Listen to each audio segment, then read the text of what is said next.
आंनि मुङा मुलुग खाख्लारि आरो आंनि गामिया जाहैबाय हादलि। आङो दाखालिसो जेइ एडभान्स आनजादाव उथ्रिसार जादोंमोन। ओमफ्राय बेयाव दा आङो IIT धनबादाव फरायनो सुजुदोंमोन। आंनि न'खरनि थासारिया मोजां नङा। जों बहुद रांनि आंखाल दङ जोंनि न'खराव। आइया बिदिनो मैगंफोर फानलाबायो, ओमफ्राय आफाया बिदिनो भेन्सार स्कुलाव खाथिदोंमोन, ओमफ्राय जादियासै, बिदि गैया।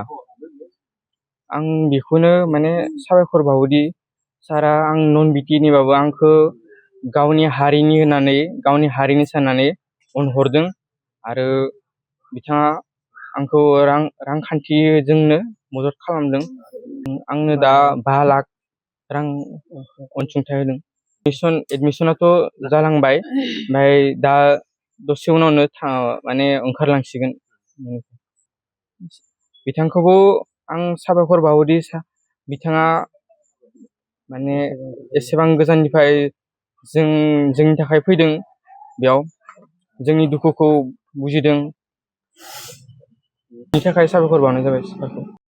आङो दाखालि मिडियायाव जिहेतु आंनि फिसाया थारमाने IIT आव सिट मोनदों होननानै आं फोसावदोंमोन आरो बे खोथाखौ बिथां मानगोनां हाग्रामा महिलारि सारा मिथिनानै बा नुनानै आंनो जि बै थाखा फैसा आंखालनि समाव बा गथ'खौ एडमिसन होनायनि आंखालनि समाव बिथाङा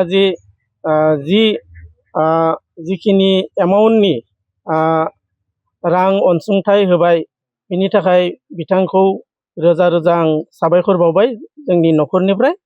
आरो इयुनाव बिथांनि जिथु खामानि मावनाय माबानायफोरा जाहाथे खामानि मावनाय आरो समाजनि खामानि मावनायफोरा जाहाथे समाजनि मेगनाव मोजाङै नोजोर गोग्लैयो, बेखौनो आं मिजिंथिबाय।